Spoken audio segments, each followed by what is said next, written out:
இனிமே கண்ணை மூடிட்டு கடலை எண்ணெய் வாங்கலாம். ஏன்னா மந்த்ரா கடலை எண்ணெய் இதயத்தின் தயாரிப்பு. வறுக்க பொரிக்க ஏன் எல்லா சமையலுக்கும் மந்த்ரா தான். மந்த்ரா கடலை எண்ணெய், அபார ருசி, ஆரோக்கியமான உடல் நலம். புது வீடு கட்டுறேன், என்ன டைல்ஸ் போடலாம்? ஹர்ஷா டைல்ஸ் வாங்க. இது ஆர்டினரி இல்ல, எக்ஸ்ட்ராஆர்டினரி. ஹர்ஷா டைல்ஸ். தமிழகம் முழுவதும் அனைத்து சட்டசபை தொகுதிகளிலும் வாக்காளர்களுக்கு பணம் வாரி வழங்கப்பட்டுள்ளது என புதிய தமிழகம் கட்சித் தலைவர் கிருஷ்ணசாமி குற்றம் சாட்டியுள்ளார். 19ஆம் தேதி, 20, 21, 22, 23ஆம் தேதி இந்த 5 நாட்களில் மிதமிஞ்சிய அளவுக்கு பணம் வாக்காளர்களுக்கு கொடுக்கப்பட்டிருக்கிறது. இதை தடுக்கக்கூடிய வகையில்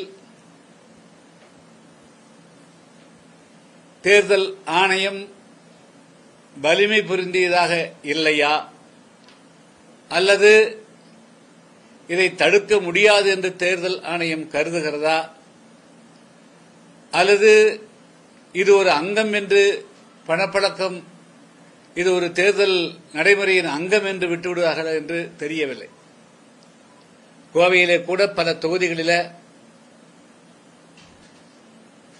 தங்க காசுகள் எல்லாம் கொடுக்கப்பட்டதாக செய்திகள் வருகின்றன.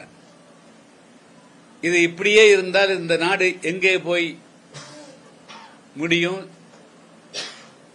கிராமங்களுக்கு செல்லுகின்ற போது பொதுவாக பெண்கள் மதுவினால் ஏற்படக்கூடிய பாதிப்புகள்,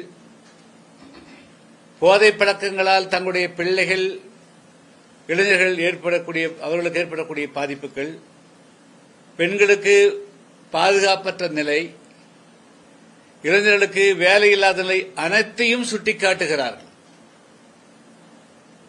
மக்கள் மிகப்பெரிய அளவுக்கு கிளர்ந்திடுகிறார்கள். ஆனால் அந்த கிளர்ச்சியை எப்படி நெருப்பிலே நீரை ஊற்றி அணைப்பதைப் போல, குறிப்பாக கடைசியாக 23ஆம் தேதி வாக்குப்பதிவு என்றால் 22ஆம் தேதி இரவு முதல்ல 500 கொடுத்தால் அதுக்கு பிறகு 1000, இன்னொரு வேட்பாளர் 1000 கொடுத்தால் இவர்கள் போட்டிக்கு 1500 என்று வேட்பாளர்கள் கூடிய போட்டி போட்டுக்கொண்டு 3000, 4000 ரூபாய் வரையிலும் ஒரு வாக்காளருக்கு பணம் பட்டுவாடா நடைபெற்றிருக்கிறது. இப்படியே சென்றால் சாதாரண ஒரு குடிமகன், ஏழையாக இருக்கக்கூடியவர்கள் இந்த நாட்டில் தாங்களும் மக்களுக்கு தொண்டாற்ற வேண்டும் என்று அவர்கள் அரசியலுக்கு வருவதற்கு உண்டான வாய்ப்பே அறவே அற்று போகக்கூடிய சூழல் உருவாயிருக்கிறது.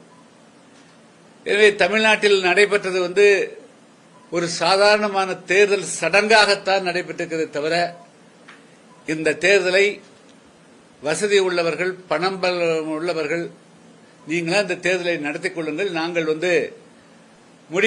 முடிவை நாங்கள் அறிவிக்கிறோம் என்பதை போன்றுதான் இருந்ததே தவிர, ஒரு நடுநிலையோடு தேர்தல் ஆணையம் செயல்பட்டு முறைகேடுகளை தடுத்து நிறுத்தி, அடாவடிகளை தடுத்து நிறுத்தி,